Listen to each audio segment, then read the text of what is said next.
Good morning, good afternoon, and good evening to our more than 450 registered attendees, and welcome to this capacity building for the 5th United Nations Environment Assembly webinar. The event has been organized by Stakeholder Forum for a Sustainable Future in collaboration with the United Nations Environment Program. I'm Charles Newhan, Chairman of Stakeholder Forum for a Sustainable Future, and your host today from New York. I am joined by co-host and Stakeholder Forum Associate Mr. Tanner Glenn in Atlanta, Georgia in the US, and of course by our presenters, Mr. Felix Dodds, who is in Apex, North Carolina in the United States, and Jan Gustav Strandenes, who joins us from Oslo, Norway. Felix and Jan Gustav are senior advisors to Stakeholder Forum. For those of you unfamiliar with Stakeholder Forum, we are an international not-for-profit NGO that has, for some 25 years, been working to advance sustainable development at all levels. Stakeholder Forum seeks to provide a bridge between those who have a stake in sustainable development and the international forums where decisions are made in their name. Now, before we get started, a little bit of housekeeping. As you will see, all attendee cameras and microphones are muted and will remain that way throughout the webinar. There will be 4 sessions of approximately 15 minutes, followed by a 10 to 15 minute question and answer period, and then a 5-minute comfort break. If we do not need all of the time for the questions, we'll move on to the comfort break, and then we will start each session promptly after that 5-minute break. Please note, it is very important, questions should be submitted into the Q&A window, or the little Q&A tab at the bottom of your screen, not in the chat window. Chat window can be used for yourselves, but we will not be monitoring questions from the chat window. And in terms of the Q&A, you're welcome to scroll through the questions and upvote. That is, put a little tick next to them or hit the little thumbs up. So if you too would like to see that question addressed, so we're not duplicating too many questions. And that will help us select questions that the speakers can answer in the time that we have. I apologize in advance that we'll not be able to answer all questions, possibly, depending on how many come in, but we can certainly follow up in future with those who have pressing questions. Let's now get into introductions. Felix Dodds is an adjunct professor and a senior affiliate at the Water Institute at the Environmental Science and Engineering at the University of North Carolina in the United States. He is also an associate fellow at the TELUS Institute in Boston. Felix is the co-director of the 2014, or I should say was the co-director of the 2014 and 2018 Nexus Conferences on Water, Food, Energy, and Climate at UNC. He's a prolific author on the subject of global sustainability and was executive director of Stakeholder Forum from 1992 to 2012. Jan Gustav Strandenes, with degrees in modern history, literature, environmental sciences, and developmental issues, Jan Gustav began working with the UN on environmental and governance matters in the 1970s. He has been lecturing and teaching about the UN for 20 years, worked for NGOs at the United Nations in New York during the Commission on Sustainable Development years, and has carried out multiple assignments for the United Nations Environment Program. Earlier in his career, Jan Gustav worked as a diplomat for Norway's Foreign Office in Botswana and Uganda, and directed a large aid and environment NGO in Norway for 2 decades. Please welcome Felix and Jan Gustav. Jan Gustav will deliver the first session, so Jan Gustav, if you would unmute yourself and engage your camera, you can begin. Thank you very much, Charles. I hope I have unmuted my my microphone and that I am visible. I will join Charles by saying good morning, good afternoon, and good evening. And may I now have my first slide, please? We're going to take you through a number of slides, which has 2 basic purposes. One is to give you an overview of the themes that will be discussed, the official themes that are being identified, and the process that leads up to the UN Environment Assembly, the 5th one, which will take place as scheduled in February next year. So this will be one of the key purposes. The other one is also to inform you about what's going to happen in Oslo beginning this Sunday on June 7th, which is an online forum which is called Act for Nature. As you can see from the slide, we have also said that these discussions, both the one that comes up in Oslo and the one that goes on throughout the year until it meets UNEA 5 in Nairobi, is also taking cognizance from the World Environment Day message, global biodiversity. As you may know, and you will now, know that this coming Friday, June the 5th, is the World Environment Day. And the theme that goes on from this year on is the UN Decade for Ecosystem Restoration, which begins then in 2021. Then at the bottom of the information on the left-hand side, you see the acronym SF, which is the organization we're talking from, the Stakeholder Forum. And we have produced a thematic guide explaining the complexity of all the themes that are being discussed in Oslo and also up to Nairobi. And mind you, this guide is available on Stakeholder Forum's website, but also on UNEP website. We'll come back to this a couple of times. May I have the next slide, please? As Charles said in his introduction, there are 4 elements to this presentation or this webinar. We'll discuss the themes and important deadlines, not only in terms of the Oslo consultation next week, but also the lead up to Nairobi next year, the UNEA 5. We will deal with the structure of the UN Environment Programme and the UN Environment Assembly. We will go in more depth into the Oslo consultation, and we will end this presentation, this webinar, with talking about the opportunities we have for the stakeholders. Next slide, please. It would have been so much pleasant for so many reasons to welcome you all to Oslo. And on the left side of this slide, you see an aerial view of the center of my capital, Oslo, Norway. And I'm sitting just outside of this wonderful city. But unfortunately, as we all know, because of the pandemic, we are doing this on a digital basis. But this is where the official process begins on June the 7th, this Sunday, and then there will be followed by negotiations on Monday, Tuesday, and Wednesday, until we meet up in Nairobi. And on the right-hand side, you have the picture of Kenya's capital, Nairobi, where you also find the headquarters of the UN Environment Programme. Now, there is some countries that have spoken loudly about maybe postponing the UN Environment Assembly until later in the spring, but we hope that this will take place sometime next year. It is scheduled for February. Next slide, please. Now, the virtual stakeholder meeting, which begins on June 7, has, of course, a set agenda. And as I said, we will come back to this in more detail later. It will be a set and maybe traditional agenda. It begins with an introduction by the chair of the major group and stakeholder group, Mohammed Rauf. This will be followed by an inspirational welcome and outlining of the issues by Mr. Rotevatn, who is the president of the UN Environment Assembly, but he's also the Minister of Climate and Environment in Norway. Then Ms. Inger Andersen, the USG, the Under Secretary General of the UN, and ED, Executive Director of UNEP, will come in with a message.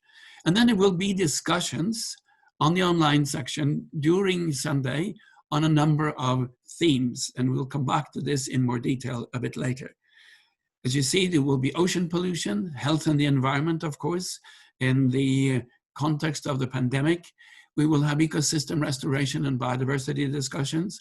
We will have something called the Road to Stockholm, and we'll come back to that in a little while. And of course, we will end up discussing how we can take the work forward. Now, the Road to Stockholm plus 50 is of particular interest because 50 years ago in Stockholm, in 1972, UNEP was founded. And the signatures were put down on the document that sort of gave the mandate to UNEP on June the 5th, which is incidentally, or because of that, the World Environment Day. Next slide, please.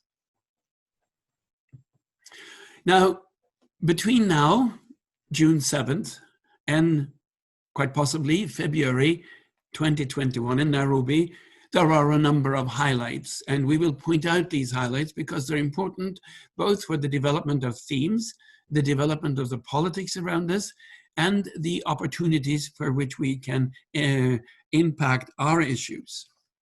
The Oslo Consultation is the first of a series of consultation where non-state stakeholders, often referred to as only stakeholders, or civil society and stakeholders, or NGOs, and the two governing bodies of UNEP, the Bureau and the Committee of Permanent Representatives, will consult with each other. We will come back a bit later in this webinar, both to the functionality and the importance of the Bureau and the Committee of Permanent Representatives, or as we will refer to it, the CPR.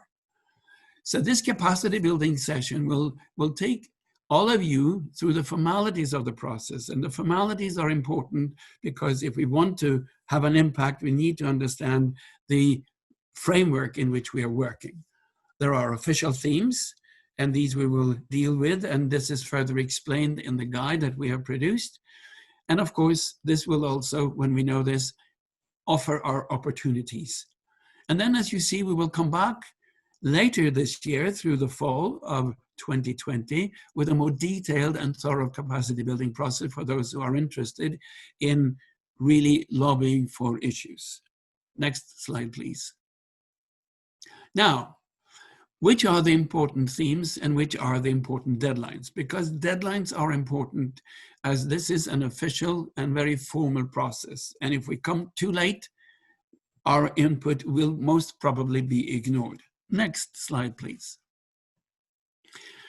We have to remember that everything we do and everything we want to do needs to be in relation to the overarching theme for UNEA 5. And the theme is strengthening actions for nature to achieve the Sustainable Development Goals. The Sustainable Development Goals, the SDGs, are important in this, and we will also come back to that. But do bear in mind the title.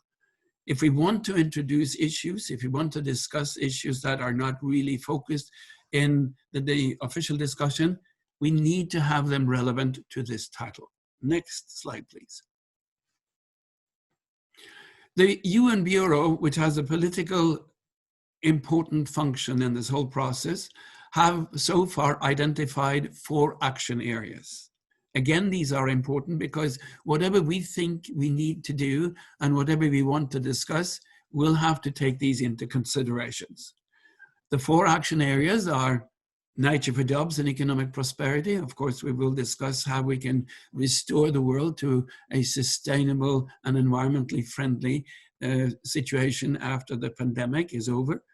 Nature for health is extremely important because we understand that the pandemic is very closely related to the environmental issues. Then we will be discussing climate and nature for sustainable food systems. Next slide, please. And in addition to these 4 key areas, the Bureau has identified 3 challenges. And these 3 challenges are also important because we need to keep these in mind when we discuss with these issues, and we want to understand what the countries are doing, the member states of the UN. The one is limiting the number of resolutions under the 4 proposed action areas. Now, as we come closer to the end of this year, a number of member states will come up with proposals for resolutions. And the resolutions are the political statements that will be negotiated in Nairobi next year. There is a tendency by many countries to overload the agenda, and UNEA 4 had, for instance, between 25 and 30 resolutions to be discussed. And if you take the sub-items, the total number of resolutions is close to 40. And of course, that takes a lot of time to discuss, and meetings keep going into the late evenings. The political resolutions are also important because they will be the foundation also for the program of works, which we will be coming back to later, and also something that's extremely important, which is focused on point 2, the medium-term strategy. And the decisions and resolutions previously adopted by UNEA 4 will also be important to this. We will come back to also a number of these themes, and they're also identified in the guide that we have produced.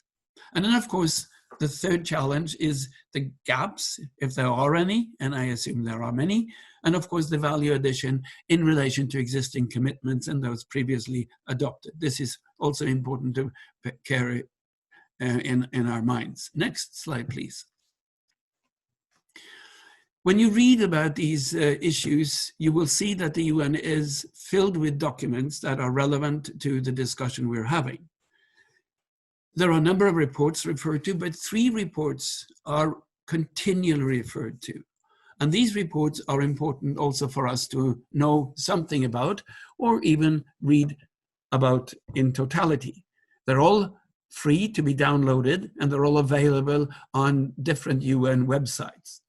To the left, we have what is called the GSDR, which is an expression of the UN's proclivity to always talk about in acronyms. It means the Global Sustainable Development Report. It was published last year during the summer of 2019, and it was produced by 17 independent scientists that tried to map out the major challenges between now and the next 5 to 7 years. So we're talking about drivers of challenges to sustainable development. The future is now is the subtitle. It's well worth reading.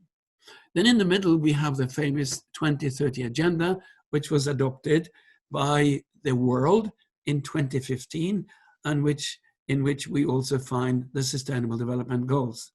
This report talks about the integration of all these 17 goals and the 169 targets, but I also talk about the complexity. And as we know the title from UNEA 5, the SDGs are important. So therefore this report and the subsequent reports on the SDGs are also extremely important to know something about. And the one to the right is the IPBES report, the Global Assessment on Biodiversity and Ecosystem Services, which was published in executive summary last year. And I think scared many people who are concerned about the environment because it listed the species extinction that the world is now facing. These 3 reports are kind of the scientific backbone of many of the documents we see referred to in the UNEA process. Next, please. This is an interesting overview, and it talks about the players, and it talks about the deadlines. To the right in the slide, you see the overview of deadlines. Nothing is specific anymore because of the pandemic, and we're always juggling this between a set date and a possible date, because some of these may be postponed, they may be physical meetings, or they may have to be digital meetings. Now, in the center, the long rectangular dark blue rectangle talks about international major groups and stakeholder online consultation and refers to the Oslo meeting, which begins next Sunday. Underneath you here, you have 4 squares, and they talk about consultations in thematic clusters. The major groups are forming thematic clusters, and you can all join this if your organization is registered with them. And it's not a difficult thing to do. You will find the major group system online in UNEP's websites. They will conduct a number of consultations on thematic issues that relates to the official themes. And then to the right, the consultation back-to-back with ministerial meetings are also very important. There will be some of them organized on a regional basis.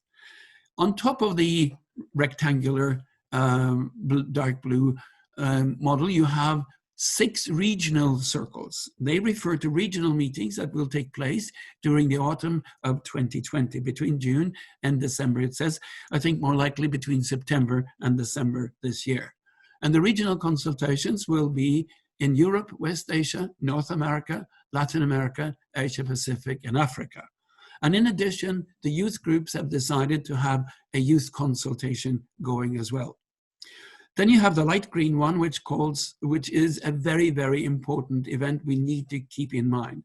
It's the International Major Groups and Stakeholder Consultation, back-to-back with the annual CPR subcommittee meeting, possibly in October, possibly a little bit later. The CPR subcommittee meeting with the Bureau, the Committee of Permanent Representatives, holds every year prior to the UNEA's a meeting where many of the themes are set in stone. This is well announced on UNEP's website, so pay attention to it. And then at the very bottom, you have what's going to take place, hopefully in February 2021. First, you have a 2-day global major group and stakeholder forum, which deals with UNEA 5. You have a global youth environment assembly, which will be organized. And these are back-to-back with UNEA 5, which takes place over 5 days in Nairobi in February, we hope. Next slide, please. And now I hand the slides back to our moderator, Charles Nguyen, for him to continue. So far, thank you. Thank you, Jan Gustav. We'll now we'll answer some questions. We have 9 questions, so I think what I would ask is we perhaps keep those questions now at that stage and let Jan Gustav answer. Felix, you might want to unmute your microphone and also maybe your camera, so that if you want to put an additional comment in, maybe you can just raise your hand and I'll know that. So let's begin with questions. We'll start at the top. Well, first question is, how do we engage in low-income communities? How do we engage low-income communities everywhere in environmental health and development, affordable and user-friendly, leaving no one behind? Several of us in Western New York are convinced we have an answer. That's from Anthony Harvey, I guess Western New York, United States. So low-income communities. Any comments on that, Jan Gustav? Well, in any way, you can actually engage within the UN system, but it has to be through an organization. So if you have an organization that you're members of, that organization can accredit itself to the major group system. Now, the UN has divided the UN Environment Program has 6 regions, and there is a region of major groups and stakeholders for North America. And so the first way to engage politically, and if you want to deal with this, would be to organize yourself through an organization and accredit yourself to the North American major group system. And from there, you can actually easily engage with UNEP and all these processes. The UN is an intergovernmental system, so it runs at you could say the guidelines and the decisions made by the intergovernmental community. But once you're registered and accredited, you will find that the UN system is incredibly open. Thank you. Let's see, more questions coming in. Let's go with, let's start with this one. There's a question from Fred from Brook, East Africa, about any opportunity to review the thematic areas based on the learning from the COVID-19 menace. Since there are debates that COVID-19 may have originated from wildlife consumption, how is UNEA going to take a lead on discussions on reassessing how we live and interact with animals? Isn't it an opportune time to focus on animal welfare, as well as the concept of one health and one welfare? JG? The answer to that is absolutely right. When we started, when the UN, the Bureau and the CPR, and myself included as an advisor, began working on the themes for the UNEA 5, it was July 2019. That's a year ago. And no one talked about the pandemic or these zoonotic issues. Then, of course, we know what happened. And this also forced the Bureau to rethink. In fact, they took an initiative immediately and said, we need to get the pandemic, the issues that you are so eloquently mentioning, into the discussion. And so they reorganized their priorities, and the whole issue around animal welfare, which I think Felix could add to, and the whole issue of the narrowing environmental spheres will be discussed. And this is one of the key themes that will come up on the stakeholder discussion already on Sunday. And the more we push for this, the more importance it will be given. So yes, this is going to be discussed both in background papers and in policy discussions. And we must, as stakeholders, push for this as well. Felix, maybe you want to say something about the animal welfare issue. Yeah, I mean, I think Jan Gustav's right. There's an open door for you to start to identify how you want to get that represented in the Sunday discussion on health. The second thing to say is that FAO will host, and we don't know whether it's virtual or non-virtual yet, a conference in November on the Sustainable Development Goals, where I'm sure this will be one of the key issues that they're going to address. The third issue is that the Secretary General will host, and I'll talk about it a little bit later, the World Food Systems Conference Summit in September 2021. That will be an issue clearly that will be addressed there. And finally, the World Animal Protection are leading a process to try and get a universal declaration on animal welfare through the General Assembly. It would have been this year, the push, but it will probably be next year. Thank you, gentlemen. We've got more questions coming in. Just one comment to the attendees. Some of you are putting questions in the chat box. If you logged on a bit late, we're taking questions from the Q&A section, which is at the bottom of your screen. So click on that and please enter questions there. I can't cut and paste them around. There's some practical questions, and there's one, here we go. I think this, Felix, I think this one is going to be answered by one of you. What's the difference in terms of the roles and responsibilities of the UNEA 5 Bureau and the CPR? That's going to be covered a little bit later, right? So we'll deal with that later on. Let's see. Lots of questions about, can there be other areas included, such as circular economy, natural resources, consumption and production, and so on. There are a number of questions around that theme, so I'll just generalize that. Do we want to comment on that here, gentlemen? Yes. Yes, there can be other themes, and you can argue for other themes to be included in the discussion, with a caveat: they have to be relevant to the overarching themes. That is very, very important. Both circular economy and the resource issues were the overarching theme for the last UNEA, and these will be carried over. A number of resolutions that were made will be carried over. This also concerns sustainable consumption. But clearly, when you talk about restoring the world to a sustainable future with an environmental basis, you need to talk about circular economy. But the question is how you formulate this, and always bear in mind it needs to have relevance to the overarching theme. Thank you. Felix?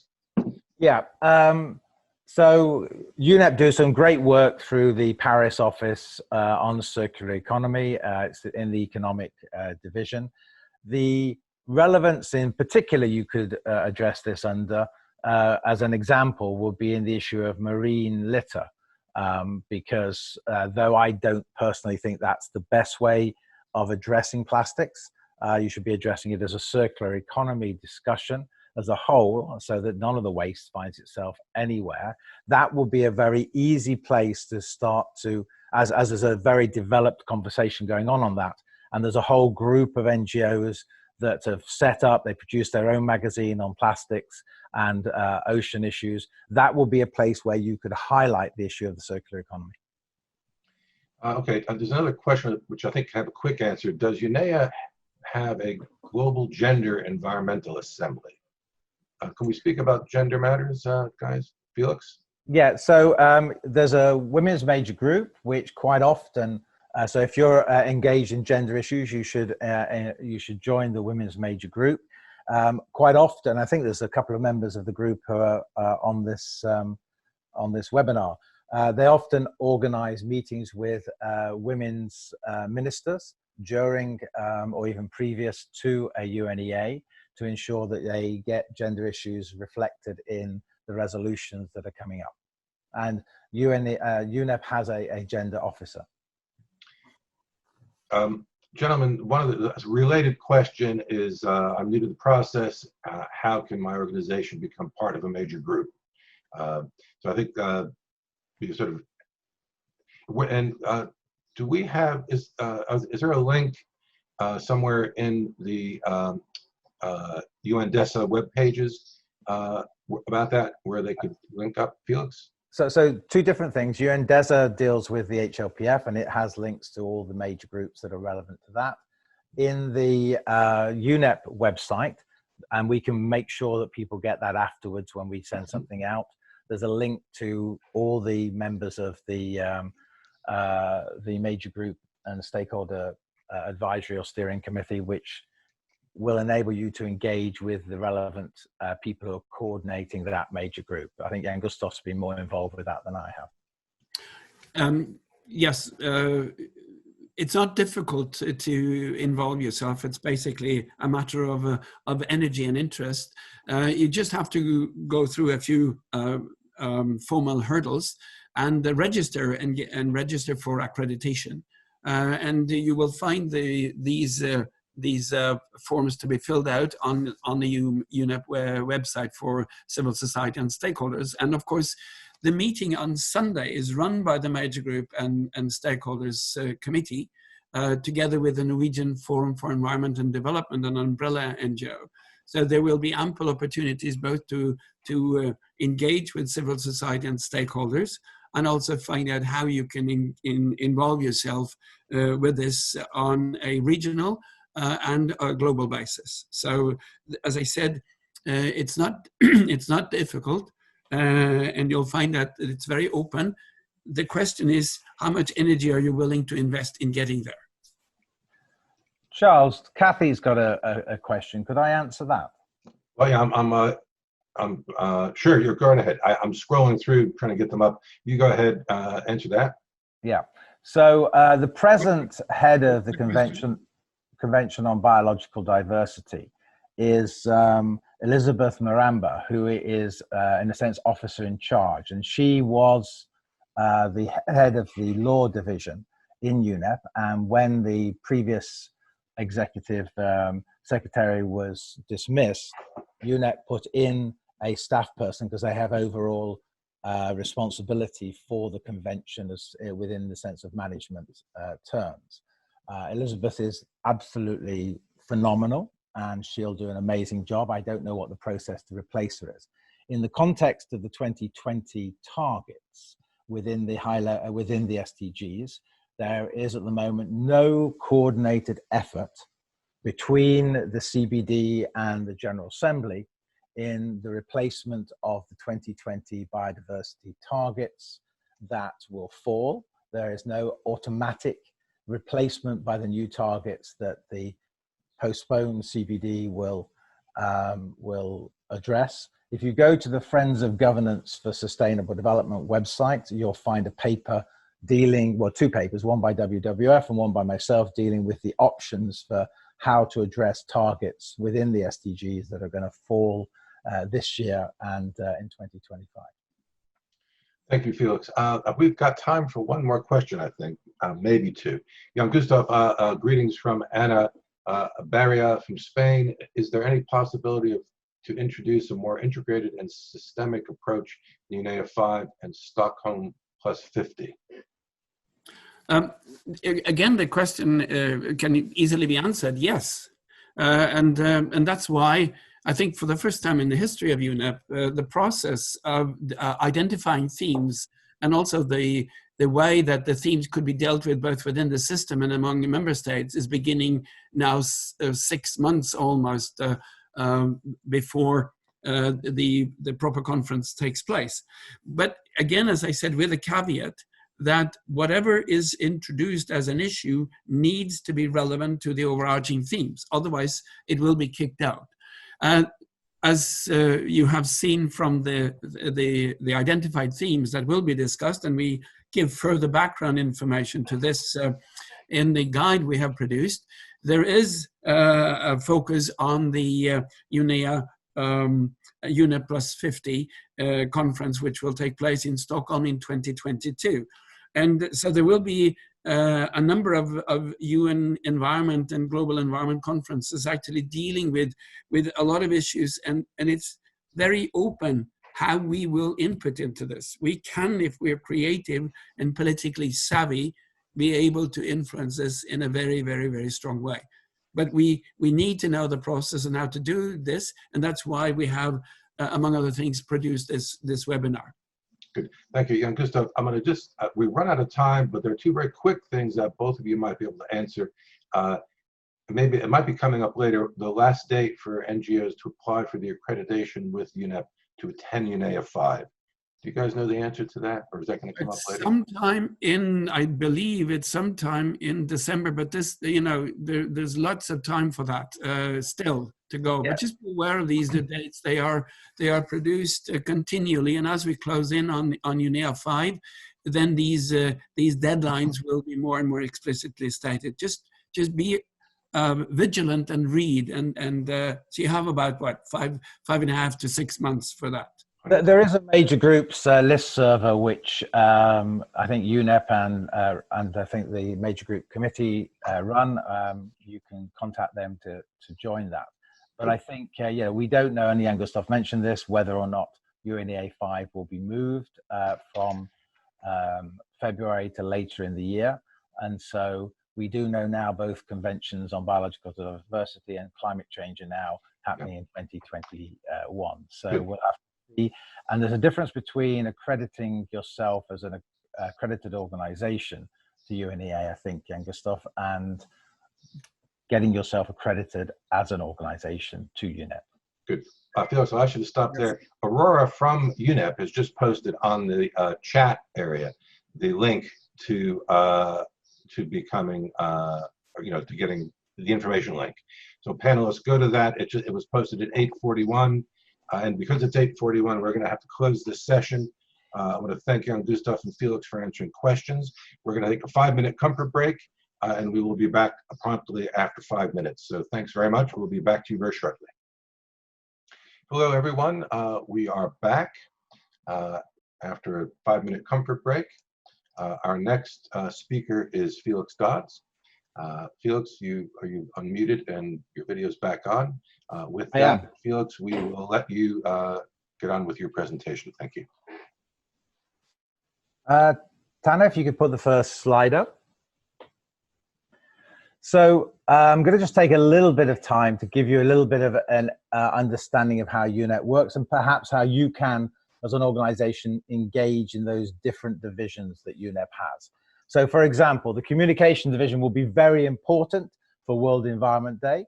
If you go to the World Environment Day website that UNEP have produced, their communication department will have given you a lot of resources that you as an organization, if you care about issues on biodiversity, can then use to be able to promote your own ideas. And that day is clearly an opportunity for promoting and highlighting environmental issues.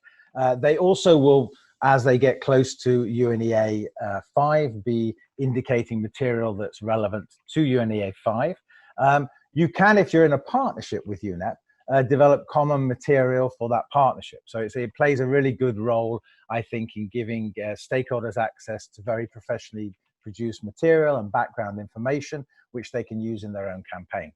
The economy division, which I mentioned earlier on the circular economy, it provides solutions for economic decision makers and offers platforms for dialogue and cooperation with predominantly, though it doesn't exclude the business community, with other stakeholders. It has in there something which is really interesting, which is a thing called the UNEP Finance Initiative. And the UNEP Finance Initiative is a kind of coalition with the finance sector, over 300 banks, insurers, and investors. And what that looks at is developing sustainability principles in different areas, so that then those banks, those insurers, or their investors are able to try and integrate sustainability principles into their work. They have 3 which they have at the moment. They launched the banking principles in September for the high-level political forum heads of state, and over 130 banks have now signed up. We'll have to see whether they integrate those. There's the principles for sustainable insurance, which was done to prepare for Rio +20. And then the older one, which is principles for responsible investment, which is a much older one set up in 2006. But all of them account for a large number of the sectors that they're involved in. And the economic division played a critical role in the run-up to Rio +20 with the production of their green economy report. And that report, in a sense, built on what had happened in the recovery packages from 2008 that governments did. And it's well worth you going back, because that same approach needs to be taken this time to make sure that any new recovery packages are actually accelerating the move towards a sustainable economy. The ecosystems division supports countries in helping them to restore and conserve and sustainably manage their terrestrial, freshwater and marine systems.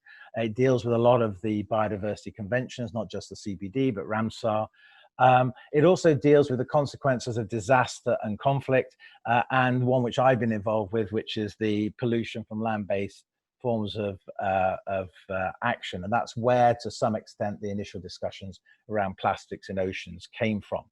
The law division, which I mentioned, Elizabeth Maramba, who had been head of that division, is now head of the Convention on Biological Diversity.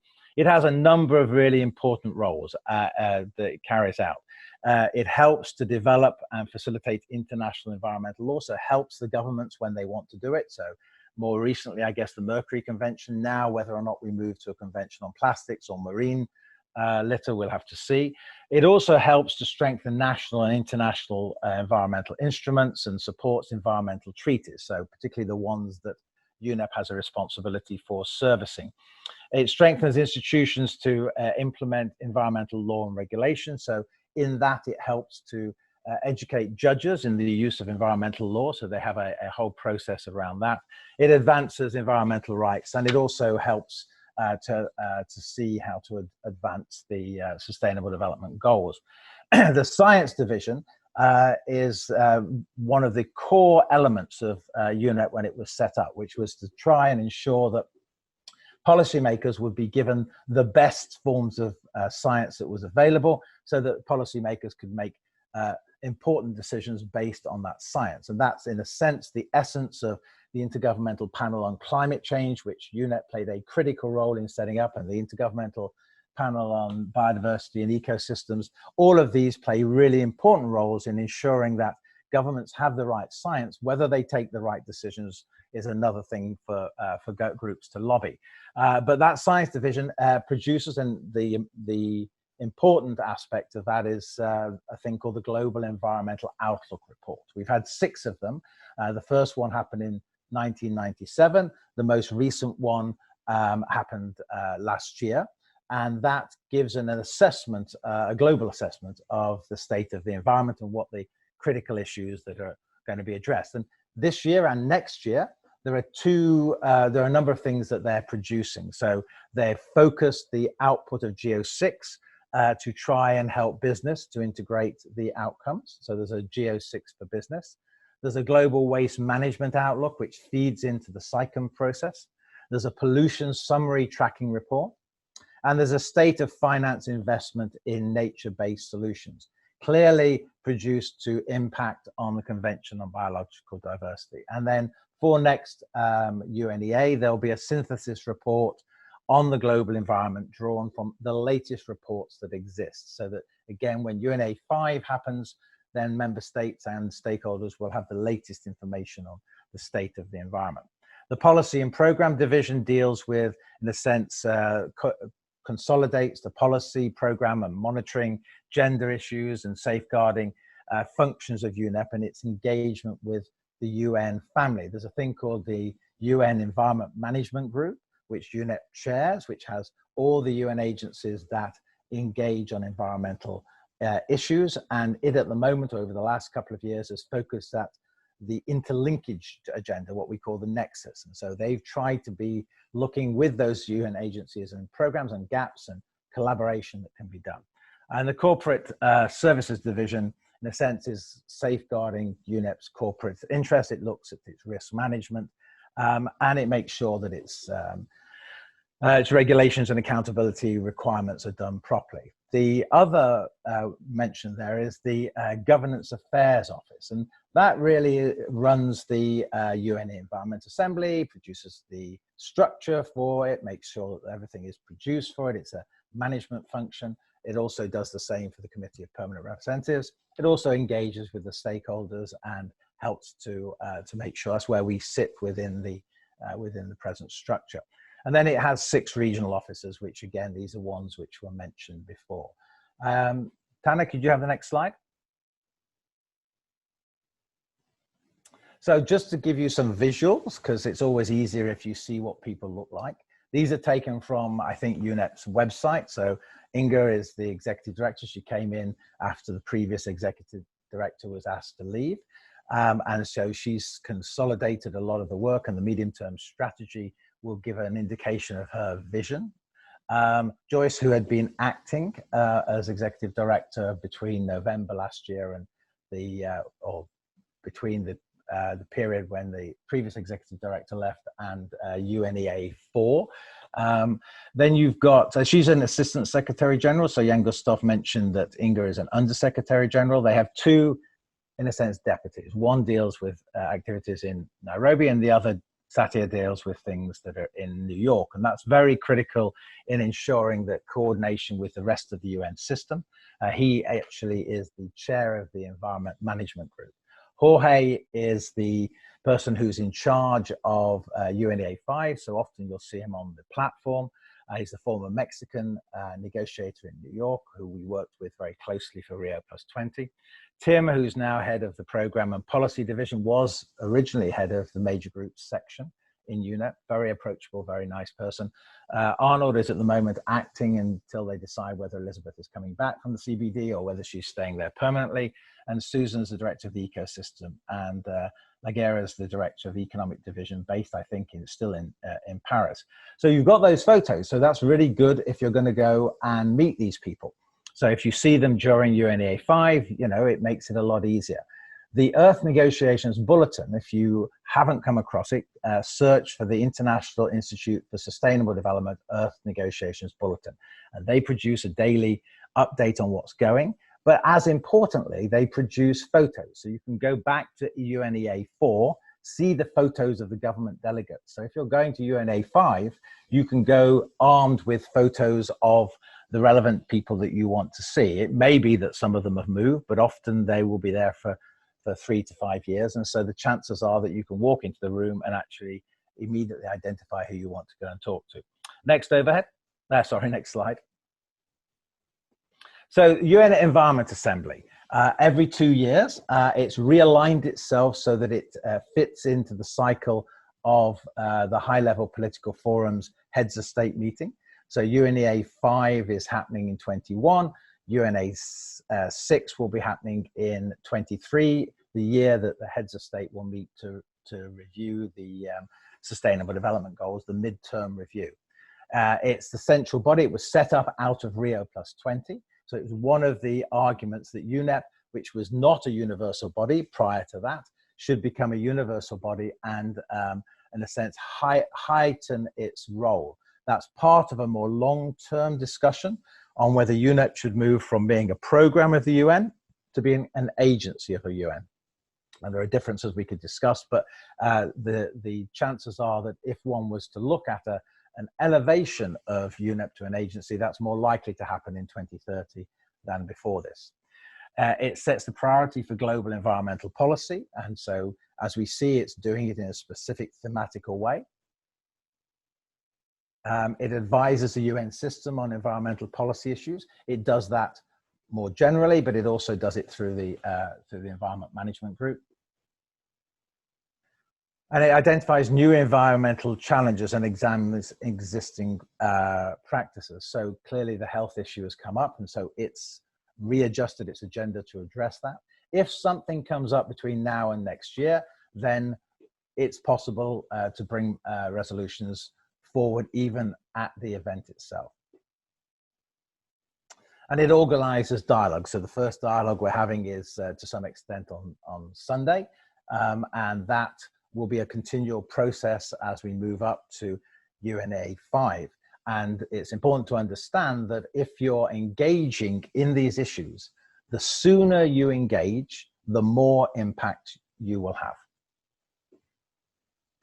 So just a visual. I'm not going to go into all of the weeds in this, because this is explained very well in the booklet that's been produced by Stakeholder Forum with UNEA and available for you to download afterwards, as will be the slides. We'll make sure the slides and the video are available for you to share with colleagues, should that be useful. The next overhead. So the Committee of Permanent Representatives, as Jan Gustav indicated, is in a sense the body that operates the management process for member states between UNEAs, and it plays a critical role. It's comprised of in a sense, the representatives of member states that sit in Nairobi. It has a 5-member bureau, and the UNEA bureau will come to a second, is 10, which is slightly different. And each bureau member represents one of the 5 UN regional groups. So there's a political group. So you would have, for Europe, it will be the Western Europe and other groups. So it would include America, Canada, Australia, New Zealand, those people. And it meets 4 times every year. The chair of it at the moment is the Brazilian ambassador. And so again, very useful to know that and to be able to engage with Brazil, perhaps more difficult now with the present government, but the civil servants often are just very, very good professional civil servants. So don't treat them as you would treat the political people. They are trying their best to obviously work under a very difficult situation. So the committee representatives contributes to the agenda for what UNEA would be doing, and that's why this meeting is between the 2 bureaus to start to design what that would look like. And it advises UNEA on policy matters in between. So one of the things it's been dealing with, for example, in the last 2 years, is a way of developing a set of proper system to engage with industry, because the previous director was doing things that were not perhaps as appropriate as they should be. And what they wanted was a much more robust process of dealing with industry. So UNEA may have the final resolution on that, but the issue of drawing that up and having that discussion happen in the Committee of Permanent Representatives. It'll convene thematic or programmatic debates if there's a need for those. So it's already had some conversations clearly on the health issue. And then the open-ended committee, which Jan Gustav mentioned earlier, it meets and the opportunity to deal with a kind of meeting with stakeholders. He talked about October. We'll have to see if that's virtual or real. Next one. So the UNEA bureaus, 2 different bureaus, complicated, but I'm sure for them as well. So it provides overall selection of the overarching theme for the Assembly. It prepares the sessions of the Assembly. It assists the President in conducting the business of the Assembly, and it carries out tasks entrusted to it by the Environmental Assembly. It advises input to the agenda and the draft program of work and selected items for the agenda. And what it will do is they'll then have to have chairs of sessions or facilitators for sessions. And out of those 10 people, those will be the people who will be chosen to either run the main thematical debate, or if it needs to go to a smaller group, there'll be the pool of people who will be chosen to go and moderate those. And it tries to ensure complementarity between the CPR and the Assembly, so that in a sense it works as a smooth machine. Next one. So just again, two visuals. Here I'm going to give you 2 slides which will give you pictures of the relevant people who are on the Bureau at the moment. And so you have the Norwegian minister who is the president. You have the French minister who is the vice president. But these will have been drawn, as I say, from different regions, 2 from each region. Could I have the next one? So if you, Tana, next slide. Yeah. if you were, for example, an African NGO, your 2 points of contact with the Bureau are the South African government and the Burkina Faso government. That would allow you to be able to engage with both of them to try and find out what's happening. You can possibly even talk to them about how to get issues brought up. If you're dealing with Eastern Europe, we still have an Eastern Europe bloc, even though many of them are members of the European Union, and that will be Serbia or Estonia, if you wanted to try and kind of discuss it from, if you will, from the Eastern countries. I think that's the end of my slides. So handing back to you, Charles. Felix, thank you very much. Jan Gustav, for the question and answer period, if you would please unmute and start your video again so that you can jump in if you want to. I will respond to all of the questions. Well, we'll do our best to respond to all the questions that have come in since the beginning of this session. Let's jump down to one that it was also asked earlier and we didn't get to answer. How will the voice of people with disabilities be included? So, yeah, I'm not really sure how UNEP's dealing with that, but in the context of the high-level political forum, it was one of the additional stakeholder groups that were added to the 9 major groups. And so it has its own space. It has a representative on the major groups committee for the high-level political forum. But I'm not aware, Jan Gustav, whether or not UNEP have followed that rule.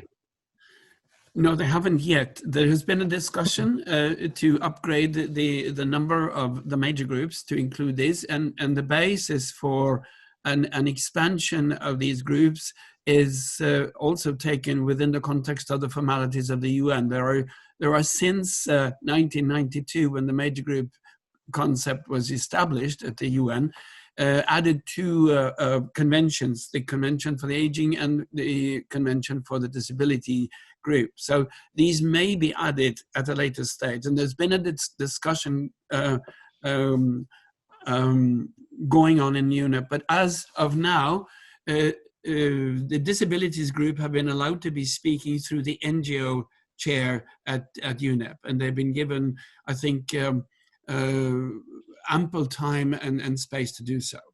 So my suggestion would be with the coordinators of the major group on disability in New York, to write a letter to Inga Anderson, copied to Jorge, to suggest that as there were a number of additional major groups added during the 2030 process, the 2 that Jan Gustav mentioned, I think that's education as well, that letter should go and say we would like the same process to be considered for UNEA 5. Actually, there was back in 1996 at the Governing Council, as the annual meeting was, the biannual meeting was called at the time, a principal decision by the member states at the time to follow the major group system as was set up in New York. So there is a precedent set in political decisions already, and I can help find that document if it's... Yeah, and if you want to send a draft to us, we're both happy to look at it and to advise and give you the relevant emails and all that kind of stuff. Okay, thank you, gentlemen. Next question, this is a quick one, link to the GEO reports, especially on NBS. Forgive me, I don't know what NBS is. NBS? National Biodiversity Strategy. Okay, that sounds right. If anybody knows that link, we can put it into the answer. If not, we will see if we can find that. I'm just making a note. So can I just say, so if it's what we think it is, then it's clearly for the Convention on Biological Diversity. But if governments have produced, just as they have for the HLPF or for climate change, reports that are detailing what they're doing, and then another body is dealing with that, then you should take whatever they have submitted and use that as a background to any lobbying process that you're doing for your government. So whoever's going to UNEP, I can't believe it won't be the negotiators from the CBD, but it might not be. It should be that you meet with them prior to going to UNEA 5, preferably in the next few months, even if it's virtually, and that you say that you're looking to see that they will integrate some of the recommendations that may have come from the National Biodiversity reports. Thank you. On nature-based solutions, thank you, Jamie. Well, so the same thing applies. So if it's a nature-based solution that's within the context of governments, what they've said, then the issue will be to hold them accountable as well. Okay, another question. We got a few more minutes for questions. This is what and how much is the role of NGOs in UNEP organizational chart? So NGOs in the organizational chart, I don't think we have a role at the moment. Jan Gustaf is the major person on this. So would you like to explain without going in the weeds? Yes. This is an interesting and somewhat sad development of the organizational chart of intergovernmental organizations, as they also mirror, I think, the importance given to the NGOs, or the non-governmental organizations, or the non-state stakeholders, they're called. If you go back 10 years, you had at least 25 different entities of the UN with civil society or stakeholders or NGOs as a specific reference in the organizational chart. Today, I think there are only a couple that has them. And you will find in the organizational chart the title called Civil Society and Stakeholders, and it's under the governance office, as Felix talked about earlier. So UNEP is one of the few ones within the intergovernmental system that has kept this, although it's been moved a little bit around. Could I just add, in many cases, these have been replaced by equivalents for the business community. Yes, this is what I mean. Yeah. So we have to make sure that we're supportive of the work which I hope will revert and take the word civil society out and leave it as stakeholders, because it's a more inclusive role and gives all the different stakeholders a voice, which the other term doesn't. But I think that this also is an ongoing discussion. The present director comes from IUCN and is, I think, very, very much interested in not only listening to what stakeholders have to say, but also interested in being in partnership with them. Felix, thank you for that. Just to say to all panelists, there is a link in the chat section from Aurora from UNEP, a link to the nature-based solutions on their website. So if you all go to there, 9:09 a.m. that was posted, so that would be very helpful. Gentlemen, we got about 3 more minutes for questions. Let me quick see what we've got here. Well, 2 that could sort of be answered maybe quickly. How are older persons included in the UNEA? And do other UN agencies have assemblies like UNEA?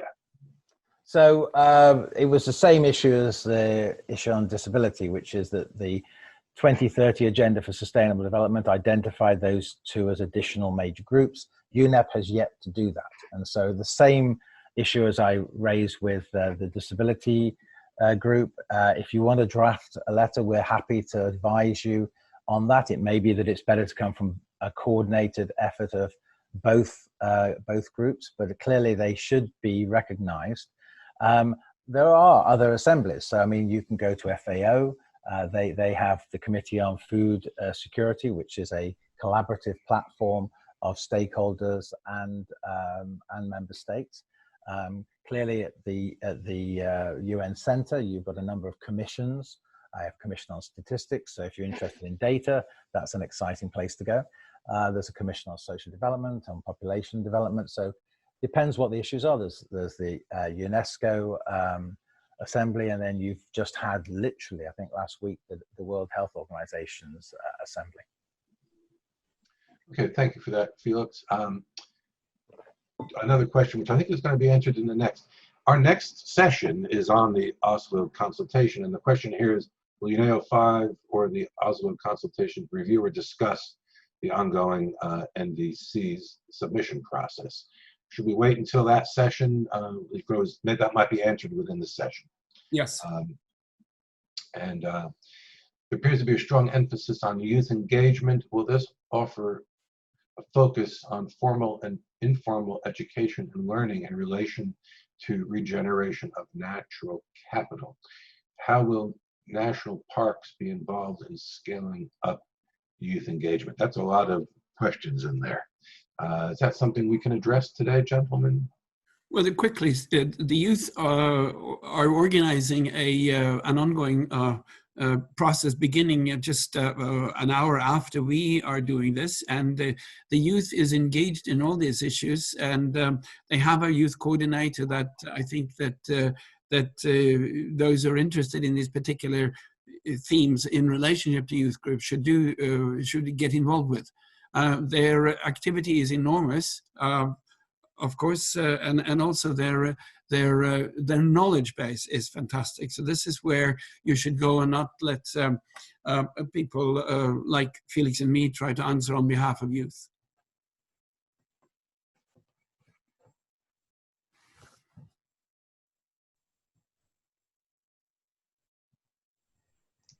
Thank you, Jan Gustav. One last question, and then we'll wrap up. How accredited NGOs can get funding covered to attend UNEA? What channels do we have to explore? Any comment on that? This is always a recurring question, and it's always a difficult question to answer. There are you have to rely on your own creativity. There are every year a number of scholarships or stipends available from UNEP. But in order for you to get those and access those, I would say that you have to sort of prove your activity and engagement over time. Unfortunately, governments have been moving away from being rather generous with with travel grants, and even though we are very hard at work, Stakeholder Forum being one organization trying to push organizations to open up for funding, it is a very difficult issue every year. And it's been shrinking over the past 10 years as well. So there's no happy tidings on this. But I do know that both regions and donors have money available to fund participation in these organizations, these meetings. But you have to be actively involved in this to see these opportunities. Thank you, Jan Gustav. That concludes this session. So we will, as before, take a quick 5-minute comfort break, and we will be right back. So don't be alarmed by the silence for the next 5 minutes. We will be back in 5 minutes. Thank you. Hello, we are back. Thank you for your patience. The next section, the Oslo Consultation, will be presented by Jan Gustav Strandenes. Jan Gustav, over to you. Thank you, Charles. Thank you very much. And Tanner, could I have the next slide, please? Thank you so much. On Sunday, in a few days, the Oslo Consultation will begin, and this is a overview of the agenda as it is presented from Sunday the 7th of June until Wednesday the 10th of June. The title itself is Act for Nature, and we'll go more into detail about how this is composed and what the relevance of the different setups are. But as you can see, the Sunday is all devoted to major groups and stakeholders consultative meeting. And then on Monday, it's all in green, where you have a number of town hall meetings, which are open. And then you have on Tuesday, different colors, where you also have closed meetings. And then Wednesday is the end of the session. Now, almost visible, you have a designation of what kind of the meeting it is. And you say partly closed meeting means that you have to be pre-registered and you have to have one kind of an accreditation. When you come to Tuesday, you have two references to closed meetings. One is where the dialogue sessions between the UNEA and CPR bureaus are, with particularly representatives that have been chosen by the different major groups to discuss with these two bodies of the UN Environment Programme. And then, of course, you have the closed meetings between the UNEA and the CPR. And of course, this is the prerogative of an intergovernmental session, that member states will close their meetings and continue discussing issues that may be, for instance, of a delicate nature. The fact that you have the partly open meeting means that the United Nations member states want to engage with civil society. And this has been a process that has been alive and kicking from day one of the UN 75 years ago, when it was established in San Francisco, and when the NGO community was present. And the charter itself, in Article 71 of the charter, recognizes the presence of the NGO community in the United Nations. Can I have the next, please? Now, we referred to this earlier, but on June the 7th, there is, of course, an agenda. And the agenda itself, with the headlines, is formal introductions to the process by the chair of the major group and stakeholder, by Mohammed Rauf. And then you have two more official greetings, one from Mr. Rotevatn, who's the Minister of Climate and Environment in Norway, but he's also the president of the Bureau of the UN Environment Assembly, elected last year. And then you have the new Under Secretary General, the USG, of the UN and Executive Director, ED of UNEP, Ms. Inger Andersen, who will address the stakeholder participating.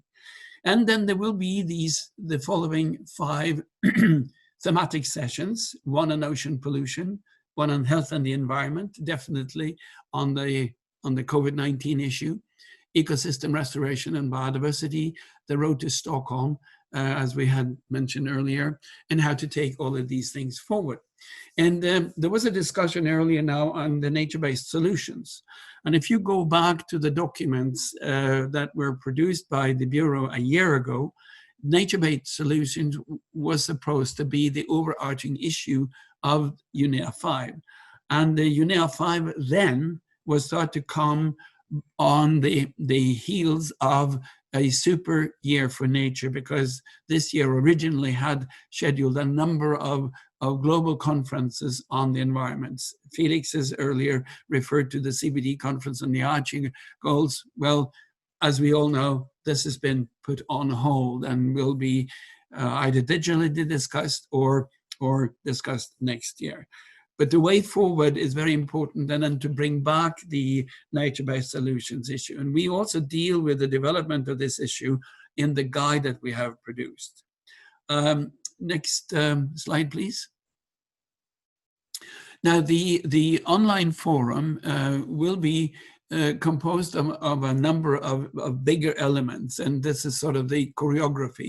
You will have joint retreat of the governing bodies, and you may have noticed, some of you with an keen eye to writing and spelling, that the Bureau is sometimes also given an X. Of course, this is plural for the two bureaus, the CPR Bureau and the UNEA 5 Bureau. And these are the two governing bodies of the UN Environment Programme.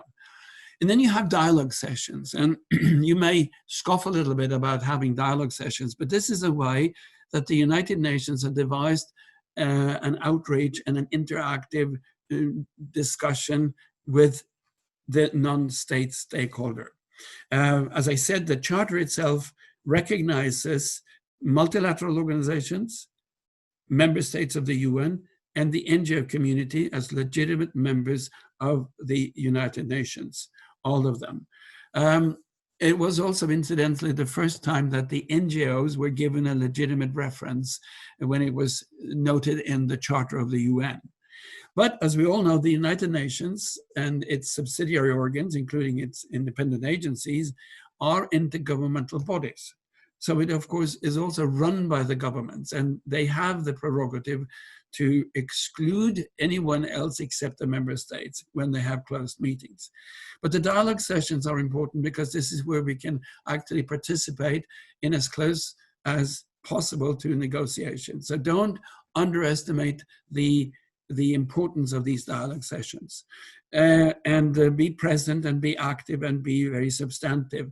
And often you'll find that government, and we'll talk about that a little bit later, Felix will seek civil society or stakeholders for expert input, which has happened many, many, many times.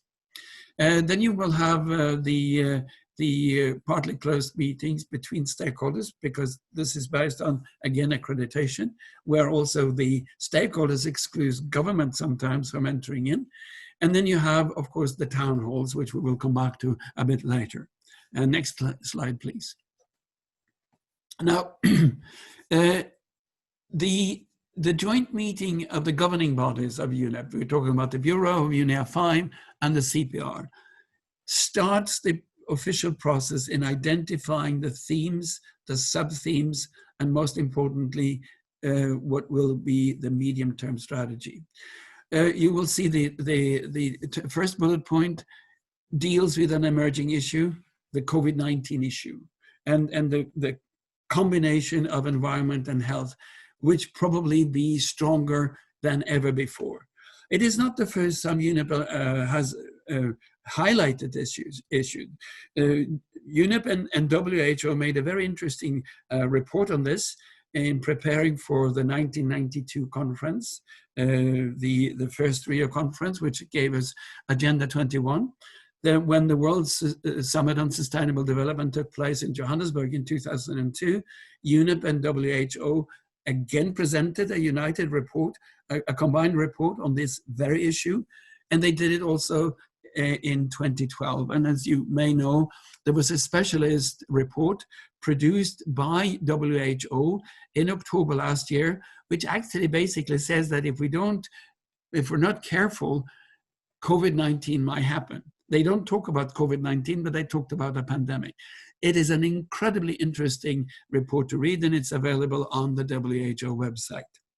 Then, of course, the discussion will be about what are we going to have as key elements for the ministerial declaration. Any of these big UN conferences, almost irrespective of the theme, has a large group of ministers present.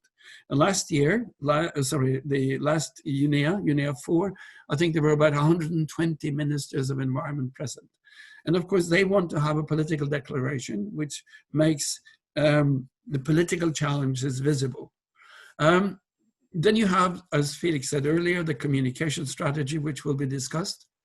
And then the necessity of beginning to build consensus on the issues that are raised. The United Nations rarely votes. They try to reach consensus on the issues. And it's often scoffed as the issue of consensus, saying that, well, it is always catering to the least possible agreement.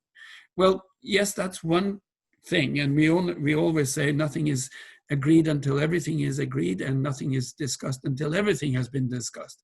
But when you have consensus among 193 countries, you also have a certain kind of ownership, and this is extremely important.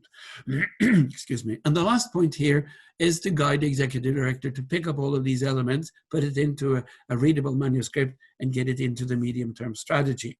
The next slide, please, because the medium-term strategy is a very important document and decision to come out of this. Every 4 years, the UNEP comes together and decides on a 4-year strategy. It's referred to as the MTS. So whatever we're doing now and whatever issues we're dealing with and however we produce our ideas and background papers, this may have consequences for the work on global environmental issues for the next 4 years. As you see, the UNEA 5 will approve strategic documents which will form the basis of, as it says, the MTS and the POW. The MTS is the abbreviation for the medium-term strategy, which lasts 4 years, and the POW is the program of works, And as you see, this it filters down to the MTS, which has an overall strategy and a vision valid for 4 years.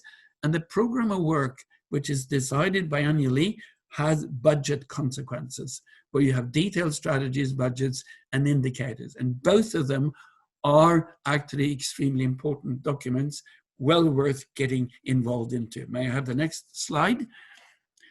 Or slides. This overview here is based on the previous medium-term strategy, but and the work of the MTS is just beginning in this meeting that we will have in Oslo. But the structure and the choreography of this discussion is going to be very, very similar. As you see, the medium-term strategies consist of a number of very important inputs. You have the context analysis, and obviously the context analysis this time will involve environment and health. But it was always also involved nature-based solutions, because it was so strongly highlighted in the run-up to this year, and it still is filtered into a number of the key issues that will be discussed. You will also see this highlighted in the guide that we have produced.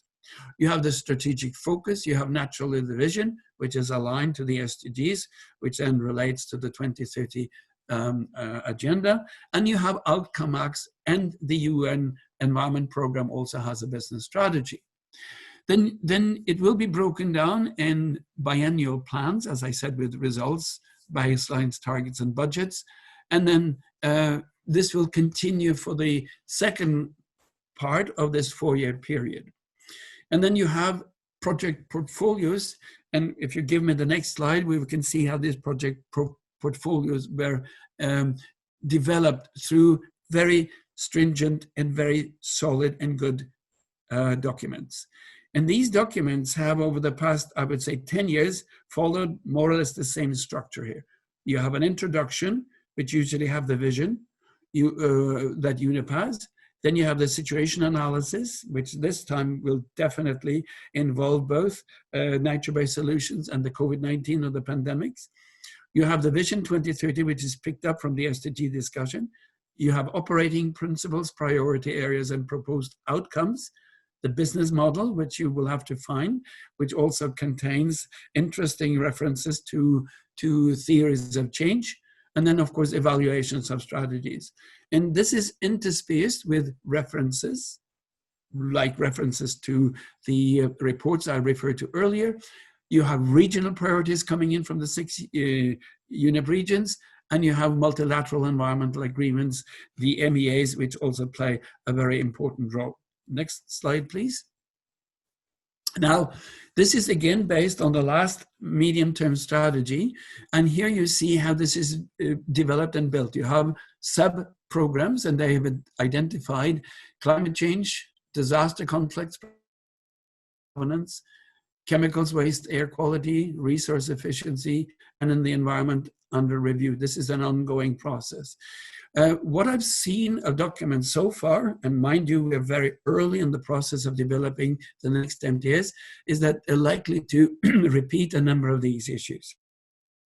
Have to reinvent strategic focus or sub-programs because they're relevant. And then you have the strategic focus areas down, pollution and health, absolutely something that will be upgraded. You have oceans, which will continue with the microplastic issues and the oceans pollutions, biodiversity, touching upon health and nature-based solutions, green finance, which Felix talked about, which is going to increase in importance, and environment and security, which is an important and often overlooked issue because it relates to the ongoing conflicts and defense issues. Now, this will be slightly different from this one. The new one will be slightly different because it will reflect the present situation. And as we said earlier, some of the decisions made at UNEA 4 with resolutions will also be incorporated into the MTS, the medium-term strategy. But what's important for us is that stakeholders may engage both thematically and also in terms of implementation. And Often we overlook this, but this is something also UNEP is asking the stakeholder community to do. Be actively involved and implementing this at all levels, local, national, regional, and global. Next, please. And now is my time to say, I hand over the slides and the presentation to Charles, and maybe we will have a few questions on this. And we're going into the section. Thank you, Jan Gustav. We do have some questions.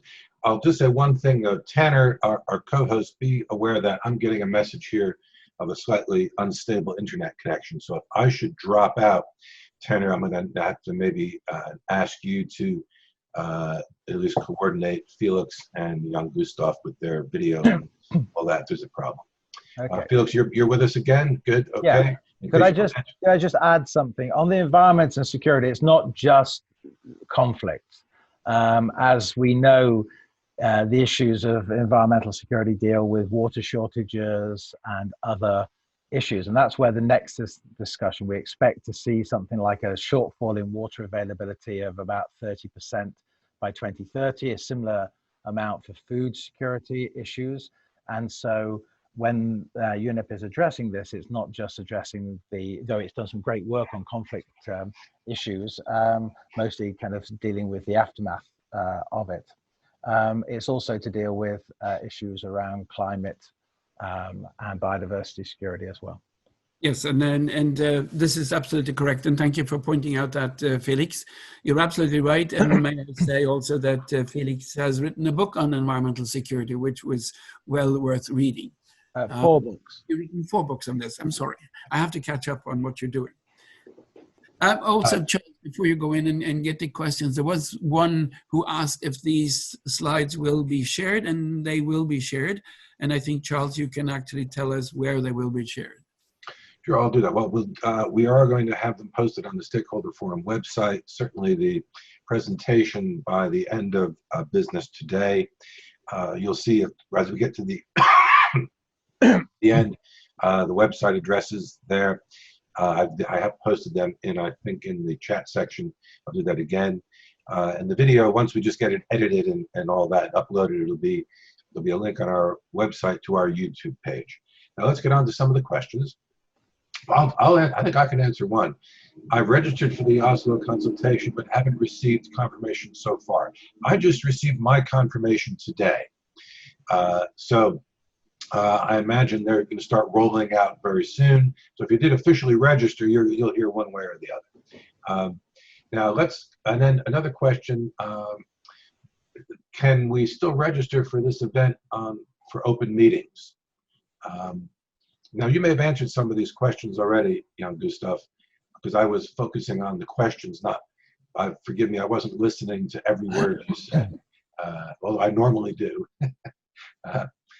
So an answer for that, registering for open meetings? Well, is it the open meetings for the Oslo meeting or the open meetings? If it is for the Oslo meeting, the registration, how to go about this is found either with going to Forum Norway, Forum for Environment and Development in Norway, or going to UNEP, and there you will be you'll find out that you can actually register. And it's easier to register for the town hall meeting, or it should be easier to register for the town hall meetings than for the stakeholder meetings. And I answered that question in the answer section. So if you go there, there's a link to the UNEP page. Very good. Thank you for that, Felix. This is a question really not for us, but I'll bring it up. Will the Earth Negotiations Bulletin writers be covering the open meetings or have the Chatham House rule been for closed meetings? That's, I mean, you want to address that, Jan Gustav? Well, the Oslo meeting is not covered by the ENB. There was no money available for that, unfortunately.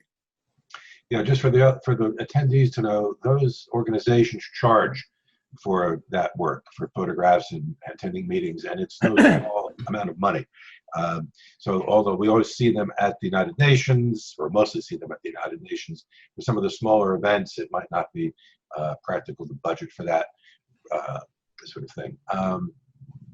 Let's see what else we have here. how can children join on the 6th? Is the 6th the youth event? I don't have that schedule. So yes, I mean, so I think in the answers there's already been that. I'll bring the link up later in the 4th presentation where you could go and sign up. Thank you. I didn't. Okay. There was a request for links to a report that was referred to on the WHO website. Did we, Jan Gustav, did you make reference to a report? Yes, I did. I made references to the report that was published in, I think it was October last year, from WHO on the impending pandemics. I will find the reference. It was chaired by the former Prime Minister of Norway, Gro Harlem Brundtland, who also was involved in and also chairing the first report from the UN, Our Common Future, which was published in 1987 and presented sustainable development as a concept. But we can upload this reference on Stakeholder Forum's website this afternoon. The link can be there. Yes. I'm going to just make a reference to that so we know how to do it. I'll answer one of the quick questions. Yeah, it says, will there be a recording of this capacity building? There will. As I think I just mentioned, we're going to upload that onto our YouTube page in the next day or two. Gentlemen,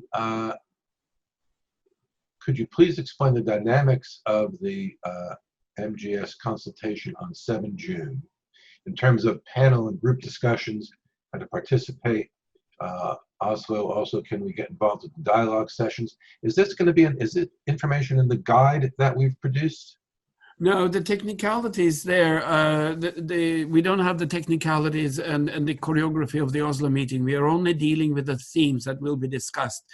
There is quite a detailed information available on, if you go to the Norwegian Forum for Environment and Development, or if you go for Act for Nature, or if you go to UNEP's own website under Civil Society and Stakeholders, you'll find the reference to all these issues well laid out. And I don't have... But Jan Gustav, we've already given them the link to UNEP. I think just don't confuse it. So in the answers, we've given the link to where you go for that. If there isn't more details, it's because at the moment those aren't available. Okay, thank you. I'm jumping around a bit. Is it possible to check which environmental ministers attended past UNEAs? Is that something that maybe Aurora from UNEP, who I think is still logged on, might be able to answer? You can go to participants list, and there are, at least for the UNEA 1, 2, 3, and 4, a list of member states, including some of the ministers that have participated. Yes, the UN has an incredible repository of archive documents, and if you want to spend several days, weeks, months, and years on reading up on this, you can actually do that. And you can go to these meetings before the UNEAs. They were called governing councils, and you find participants lists there as well. Thank you, Gustav. I'm just scrolling through the questions. Let's see. To what extent will UNEA and preparatory activities for UNEA and Stockholm Plus 50 discuss the CBD's anticipated post-2020 biodiversity framework? So I did an answer to someone on the issue of the targets. So you should look for that. But as I mentioned, in the Friends of Governance for Sustainable Development website, which I put in one of the links, there were 2 papers, one by me and one by WWF, which looked at how to deal with the targets. So there are different aspects to this question. So, you know, a convention is a separate legal entity, and it will make its decisions on what it will do. And so all of those are within the context of that convention meeting. And so your focus, if that's what it is, should go to that.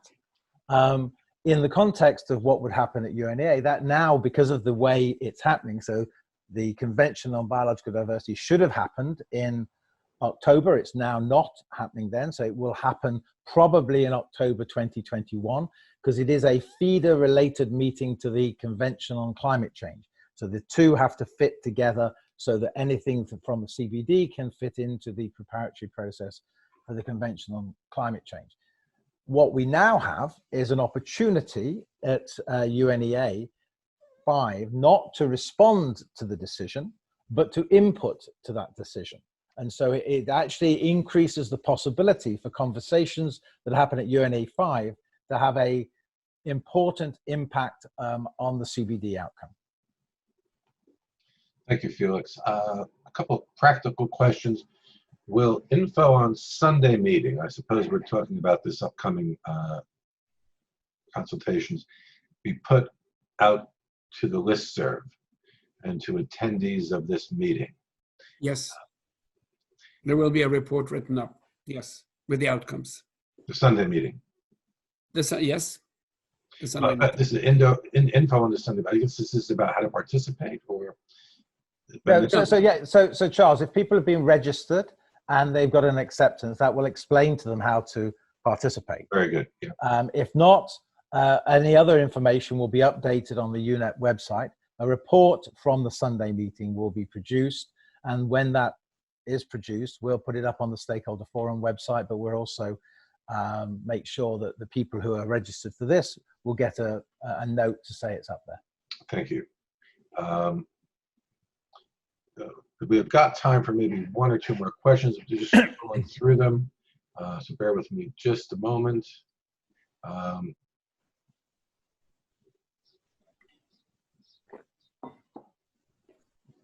Well, there's one which I think is the subject of another webinar. Could you please give an overview of how the Paris Agreement, the SDGs, and UNEP are linked? I think that's another webinar.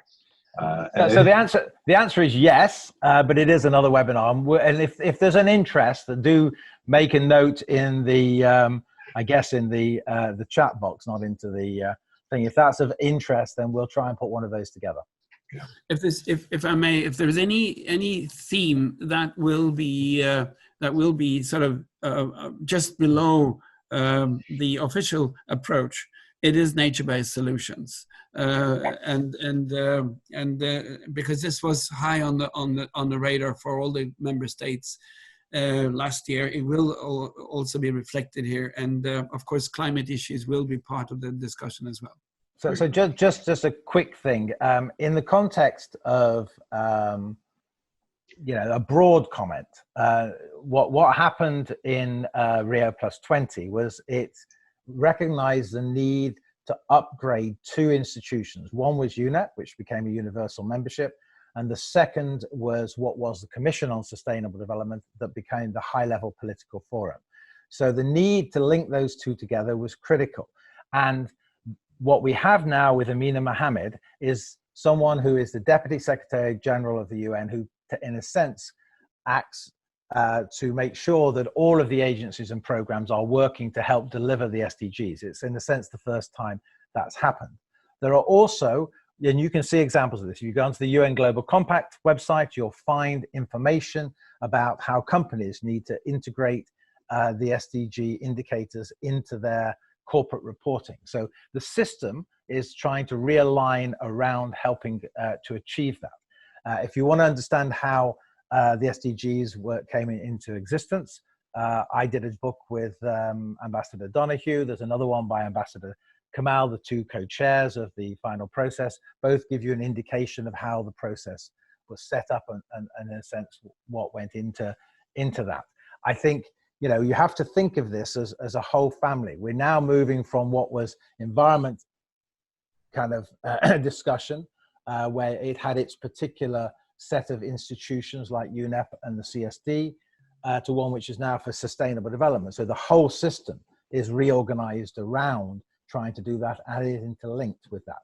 There is a sustainable development board, which is chaired by Amina Mohammed, which is all the agencies and programs, and it makes sure that it integrates into what's called the Chief Executive Board, which is the cabinet of the Secretary General, to make sure that the systems, not just at the agency level, but also at the country level, so that the country teams are now working to deliver the SDGs where they can.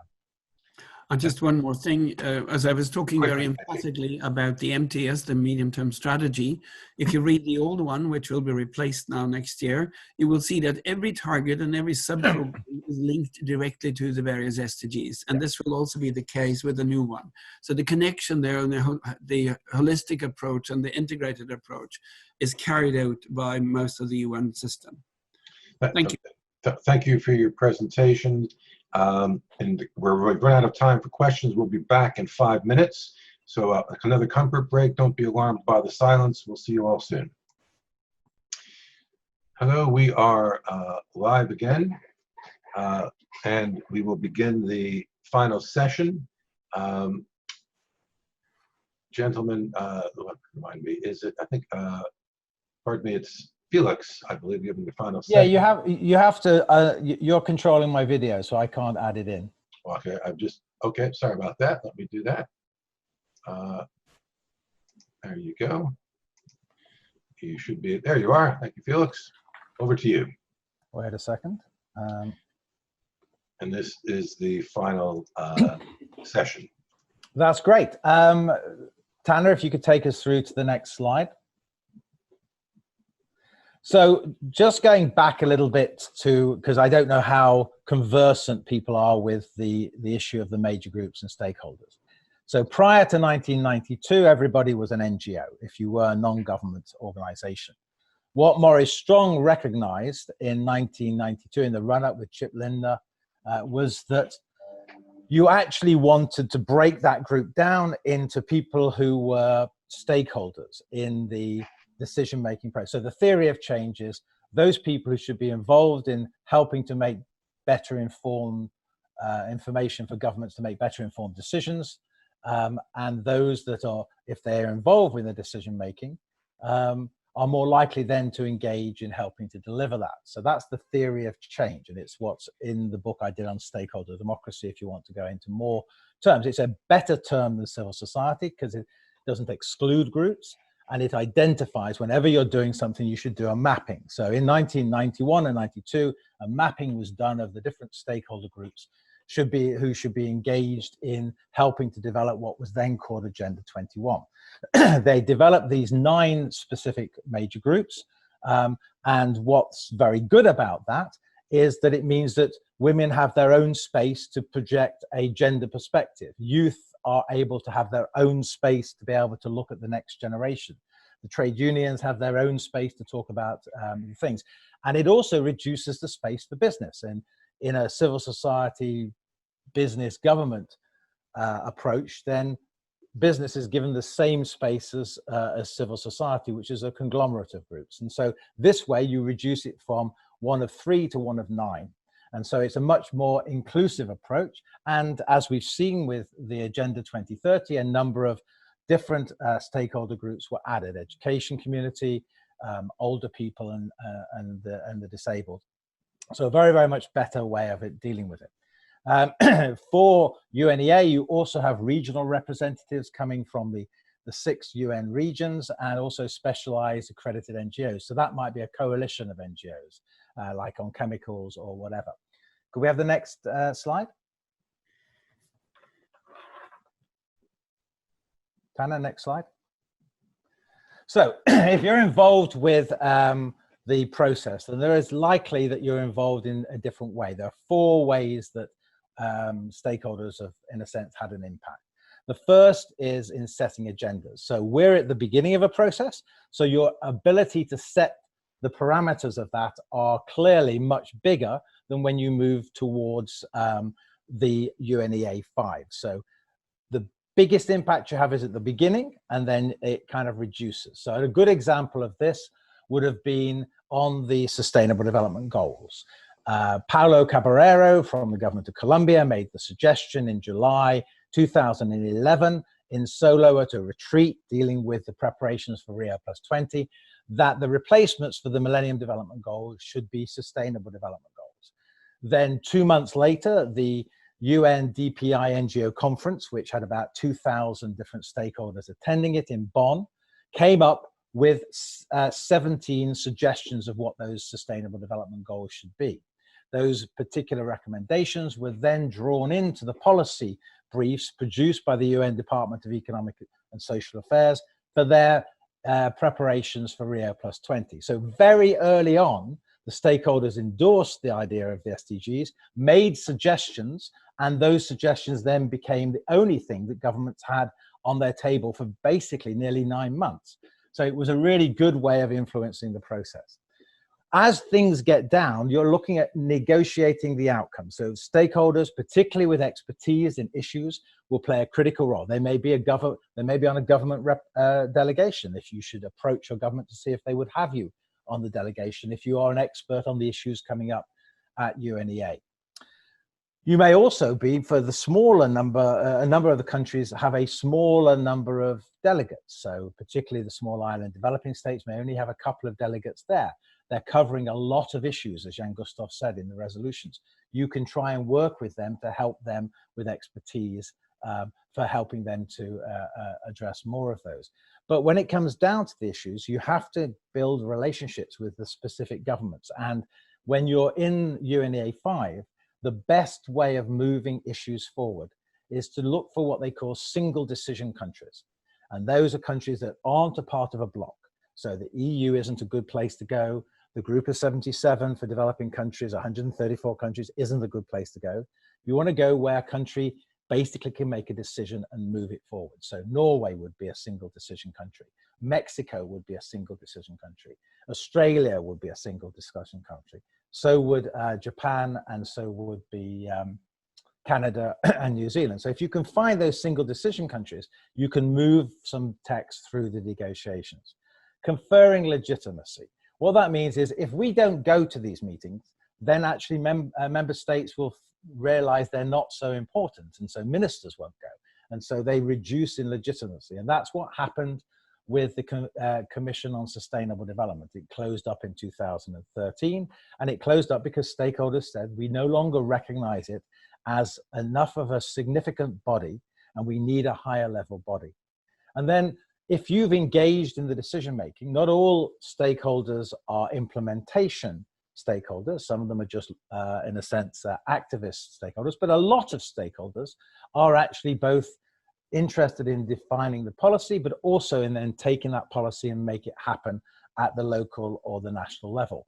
And so we become implementers of those particular decisions.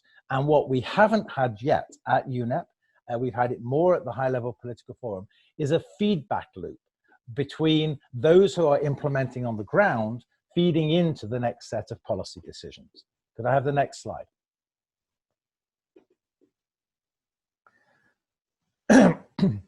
So it's very important to understand, and that's why we've kind of labored the last couple of hours, the system. Because if you understand the system, you can find where you can have impact. And that impact isn't just, in a sense, on the policy decisions, but as Jan-Gustav talked about in the medium-term strategy and the program of work. It shouldn't be that you just go to UNEA to influence the policy, but you want to have a more long-term relationship with UNEP and helping them to deliver that policy that you may have helped craft.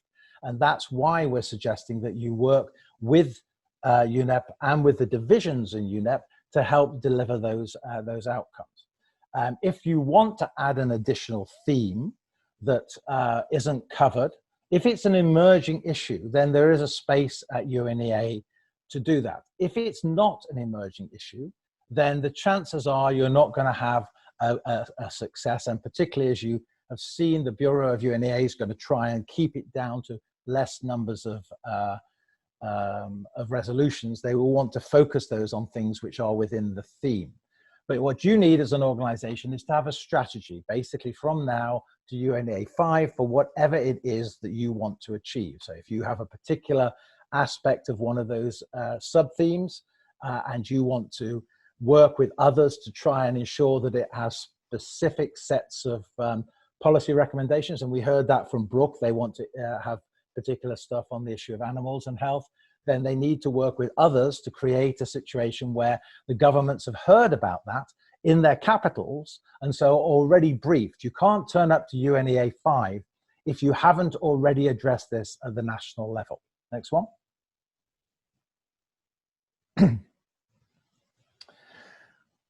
Okay, so we've put up, we've put it in the chat box, but that's the link to where you sign up for, for the Oslo meeting. If you are engaging in the pre-meeting, which will be happening on the Sunday to agree the issues which will be addressed in the joint meeting of the bureaus with stakeholders, then that's the place to put it. If you are unable to, if they've closed it down at a certain point and they're not accepting other people, the thing to do is to make sure that your major group representative knows what your suggestion is. And the simpler you can do that is to have a couple of paragraphs explaining why it's important, and then maybe something which you would like to see reflected, something small, you know, a couple of sentences. It's an it's an opportunity for an exchange between the bureaus and the major groups and stakeholders. And as Jan Gustav indicated, this is the second time it's happened. The first time was for UNEA 4, so I think it's really, really important. You have, as we're trying to do, a flow of information that we're aware of to share with you, but it also goes the other way, so we should be flowing information or suggestions between now and next year to, to the Bureau and to the member states. We're going to deal with building capacity and knowledge. This is one of them, and I'll come to the workshops in the autumn in a second. And we want to try and use these webinars to increase the number of stakeholders who are engaging with UNEP. If you looked at the suggested themes for the medium-term strategy, there's a lot of areas where you could be working with UNEP at the country level to help implement. You could be helping to make better informed policy. But if you don't engage early enough, you won't be able to do that. Next slide. So the town hall meetings, could we go to the next one? And so as Jan Gustav indicated, the first town hall is investing in nature to limit the impact. And that's where you can deal with the issue that Brooke was raising particularly. It's also because of the change in date for the CBD, it allows a lot of opportunity to address that. The climate and nature is also feeding into both the UNFCCC and the CBD. It's an opportunity to get in what's a soft forum, a discussion going on those, which you can then move if you're active in either of those conventions into that. The issue on the marine litter, I'm not a huge supporter of dealing with it myself as a marine litter issue. I think whoever was raising the issue of the circular economy was right. What we need to do is deal with plastics as a circular economy issue. The end result of marine litter is better if we change the system to a thing. That might be an issue that you agree with, in which case you should be putting that into that meeting. And the connection with the global food systems, as I said before, why that's important is because the Secretary General will have a summit in September 2021, and that summit will address those issues. There will be a preparatory meeting yet. I don't think it's been decided, which and some consultations which will be run through the office that has been set up for that summit. It's actually the person who is, in a sense, running the back end of that office.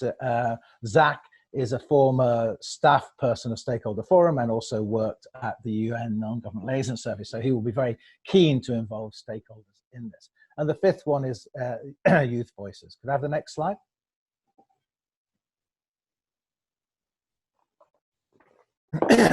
So again, looking at the process, regional meetings happening in the autumn. We don't know if they're going to be virtual or whether they're going to be in person. If I had to bet, it's more likely to be virtual, as we're now moving October meetings to the following year. It's not going to be long before pretty much the autumn has been moved to virtual. There'll be proposals for thematical clusters from the regional meeting, so they will feed in theory, they should feed into the October meeting that Jan Gustav suggested might be happening, because that will be the final decision on the thematical issues. But it's also an opportunity still to put in a regional input to the two bureaus. If the ministerial consultation happens in the autumn, there is a ministerial consultation in the autumn, then it's an opportunity to put in to that. And on the stakeholder side, each of the stakeholder groups will be running its own version of its consultation on the theme. So if you're with the women's major group, if you're not, but you're engaged in gender issues, you should be, they will be preparing input once those themes are clearer. And the virtual youth assembly, if you could, Tana, bring all of that up. So I put a link to that as well, and I think we had it in the chat box. And that's happening pretty much now and for the next 3 days. If you're a youth-fronted organization or a youth, you should consider going there. It looks like it's a really well set up process, and it allows a particular input to this process for youth. It's also got some great material on youth and World Environment Day. Next slide. So international consultations, as we said, we're just repeating part of this again.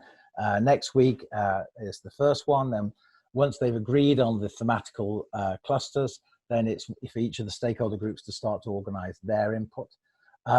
There's an agreement for a process for UNEA 5, including any other platforms. That's an ongoing process. So it may be that new things are set up. It may be that different major groups will set up their own equivalent to what the youth is doing. Just prior to the meeting in Nairobi, there'll be a youth forum. There'll also be a science and business forum. So there's an opportunity, and doesn't mean that other people can't go. It's just that's the focus of that particular forum set up by the previous executive director. It was originally a science forum, so we'll have to see how that develops in the future. And then there'll be this 2-day global forum of major groups and stakeholders. And that's an opportunity to exchange information, to work out final positions going into the negotiations. And that might be that you have specific positions by a number of the stakeholders together. So it increases not only the opportunity of that getting in, but also the number of people who can lobby. And whatever, by that time, we will know the working arrangements for stakeholders engaged in the process. And so why that's important is because there may be opportunities in ministerial dialogues for the stakeholders to select someone to go and represent them in those ministerial dialogues. And so there's that kind of arrangement process is dealt with at that particular time. For those who have participated before, they'll know that we've run a day-long or half a day-long in-depth kind of capacity building on lobbying and things like that. We don't know yet, we'll have to see whether the funding comes in. We're looking to kind of, in a sense, make that into more of a mentoring system so that we would not only train some new people at the beginning, but also then be available to help them during the UNEA to engage with member states and be able to be there for them to ask questions or help if they need it in drafting stuff. So we'll see how that develops, but we hope that will happen. Next slide, please. So for the rest of the year, next one. So we're planning to do in the autumn, I hope it's September, but we'll have to see when it is, another capacity building workshop. Now this will be probably a much longer one, but we'll also be looking at making sure that it's not that you have enough time for kind of resting between the things. It'll be much more focused at lobbying. So this is an information thing about how the system works. But what we'll try and impart to you is some of the best examples of how to influence governments and get your things across. We're also going to try and turn it around so that you understand what it's like to be a government official. And we may bring a former government official on to explain what that side of that process is. Because if you can understand how they're approaching it and all the pressures that they're under, it helps you to understand how to address it. Many countries, won't say how many, may come with instructions for only some of the text. And so if you can work out which ones don't have instructions for the areas that you're interested in, you can be the expert that helps them to do that. And it can be very rewarding for both sides.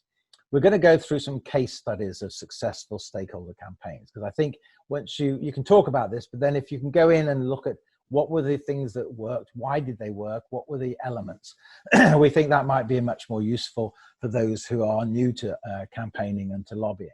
And the same for partnerships. One of the things that UNEP really needs to do is to think about the partnerships of stakeholders and UNEP and governments to help deliver the medium-term strategy. It shouldn't just be something that is passed and that it's the work of UNEP. UNEP should be working with the relevant stakeholder groups to help make that happen. And we're going to try and go through some examples of successful campaigns that are related to how to put together a multi-stakeholder partnership. And also how to operate a good side event or workshop. There are good ways of doing this, and there are less good ways of doing it. And so we'll try and go through a little bit of that. And as you've seen, we've tried to do this slightly differently in our presentations here for this webinar. We've tried to put some breaks in, we've tried to break it up. Those kinds of things are also useful if you're in person. So we need to talk about those things as well and not overload a meeting with too many speakers. Next slide, please. So we're nearly at the end. There's a guide. Jan Gustaf produced an amazing guide. At the moment, it's in 4 languages, and that's basically because we had enough funds for that. If other stakeholders are out there would like to produce it into other languages, we're happy to talk to them about it. There is no funding at the moment for that, but it's something which could be perhaps approached. The Stakeholder Forum website has the guide on it, but it also has other things that you might be interested in. So do go to that. And I think the next slide. So we put up Jan Gustaf's and my emails. If you want to email us about a specific thing, we're happy to answer those questions. We may not be the right persons, but we probably know who should be. And so we'll hopefully be able to give you some insights into that. As Charles has said, we'll produce this into a PDF so that you have access to it. We will also be sending out, as Charles will say after this, a questionnaire. We'd like you to try and fill it in today if you could, just to give us some feedback really on how useful this has been to your organization. Because, you know, we've put this together, we're deep in the weeds of all this stuff, and we think these are important. We hope you think these are important as well. And we're trying to give you an indication on how you can become a partner of UNEP, how you can engage in the policy discussions. But it's quite an exciting time leading up to UNEA 5. And now I would say even more important, with both of the conventions now happening after UNEA 5, it offers a great opportunity, I think, to link those 3 together. Charles, I think it's back to you. Thank you, Felix. Yes, we are now at the end of the presentations. It's now the Q&A period. However, there are no questions posted at the moment, which I suppose is no surprise after nearly 2.5 hours. We got a lot of thank you very muches in the chat box. So I think what I'd like to do now is just give first Jan Gustaf and then Felix a chance for a couple of final comments, and then I will make a couple of comments just before we wrap up. Jan Gustaf, over to you. Thank you very much. And thank you also for everyone who joined in and listened to us and saw what we had to present. I would join Felix in saying that these are very exciting times. These are also challenging times because unfortunately we know that a number of governments out there are less interested in healing the environment and working to develop the environment, as well as governance issues and democracy. And over a number of years, we've seen that there is unfortunately a shrinking space for stakeholders, and we need to be vigilant. And to end this on a very positive note, there are lots of opportunities out there.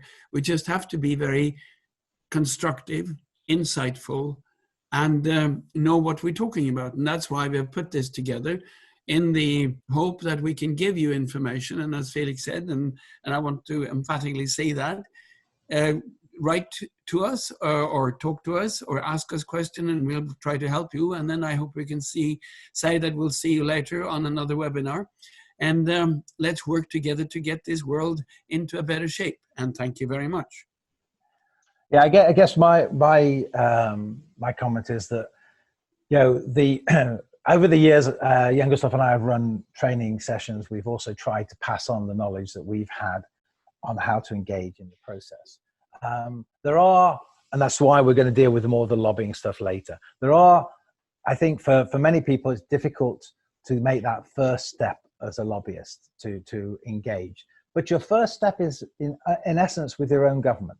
Just remember that if you can't turn up to UNEA 5, if you haven't already had a conversation in your capital with your government representatives, and if you don't know who those are, you need to find out who those are so that you can have that conversation. And one way of doing that, I guess, is to go to who went to the last UNEA 4 and look at the participants list and see which people that they were. But that's very important. You need to start at your level, at your government's level, because that will give you some of the beginning confidence. Otherwise, thank you very much. And it's been a pleasure to do the presentation. Back to you, Charles. Thank you, John. A couple questions have come in. So let's just, there are not many though. Felix, do we have a way of sharing the single decision countries list of? Is there anything? We'll do what we will. I mean, the answer is yes to that, but I mean, we'll do that in the regional capacity building sessions. Is that right? Later. Okay. And Charles, just while you're on, just when everyone goes off, could we all stay on for a second? Well, we may not be able to, but if we can't, I'll then send an invite to the four of us to log back on, okay? No, if you do that, we'll lose the chat box. Okay, no, well, that's fine. We'll stay on. The other questions, let's see, I understand that the LGBTQI are now included in the other part of major groups and other stakeholders. Do you know the process? Might faith-based groups enter in that way? I think faith-based groups are included with the new group, are they not? No, they're not. They work under the NGO umbrella, and as do LGBT groups. And depending on the context, depending on the conference system that is set up by stakeholders, there can be different types of input. I know that the stakeholders in UNEP has organized themselves to allow for all these different parts of interest groups to have a place within the NGO major group community, because according to the United Nations, we're all non-governmental organizations, so we all fit under the NGO umbrella. Yeah, I'd just say that there will be no additions to the major groups and stakeholders. I think it won't be revisited until we do the 2030 next set of goals. So if there is an interest in a particular group to become a major group, then the likelihood is that that will have to wait to 2030. And I agree with that. Okay. We've got time for another couple of questions as they're coming in. Can you say anything about timeline for resolution text before CPR in October? Now, the end of the resolutions will start to come in from the countries. I mean, it's only the countries that can formally table a resolution. And the tendency, based on earlier years, has been that the countries have been very active in formulating these resolutions towards the end of the year, or towards when there's about a month and a half left before the UNEA starts. There's no definite deadline for resolutions, but the Bureau has shared an earlier version of a timetable for that, saying that by the latter part of December, all the resolutions should be into the Secretariat and the Bureau dealing with UNEA 5. So there is no definite, but an approximate deadline for that, which is the latter part of December this year. Thank you, Jan Gustav. One last question in here, or one last comment. Well, would you please inform us when will be the next webinar date? If we're talking in reference to what we're doing here, what is scheduled? We don't have that. I mean, so we have to consult as we're doing this with UNEP, and I think we just would like to thank UNEP for supporting us doing this, and also Tanner for his support here. That I think you know, it'll be sometime September or October, and we'll be doing them for each of the relevant UN region, and therefore they will be organized to fit in with their timelines, not with ours. And clearly we'll put them all up. And if you can't make the one that's relevant to your region, then you can always join one of the other ones. Okay. One last question. Indigenous peoples are not necessarily NGOs and not necessarily represented by states. The President of the General Assembly was supposed to address Indigenous peoples' participation per WCIP of 2014, but hasn't. How can Indigenous peoples' governments effectively and formally contribute to UNEA? Well, they already do. They're one of the 9 major groups. So they were recognized for that role in 1992. And so ever since that, at least at the Commission on Sustainable Development and at the High Level Political Forum, they have had an individual speaking right of their own, and they don't have to work with anyone else. As they do with UNEP. Yeah. Okay. So Well, in UNEA, they have a position. Okay. Well, thank you both. That's the end of the formal session. Tanner, can you go to the next slide, please, which is the final slide. I just have a couple of final comments myself. I would like to, first of all, many thanks to all of you for joining us today, and to the United Nations Environment Program for their cooperation and contributions. Also to Felix and Jan Gustav for delivering today's content, and to Tanner Glenn for supporting us so superbly behind the scenes. Kindly note that the webinar has been recorded, and that the recording, by way of a link to SF's YouTube page and the copy of the presentation, will be posted on the Stakeholder Forum website soon. You can see the address there on your screen. Finally, a short survey will pop up when the webinar ends. Please take a few moments to complete it. Thank you all, best wishes to all, and goodbye.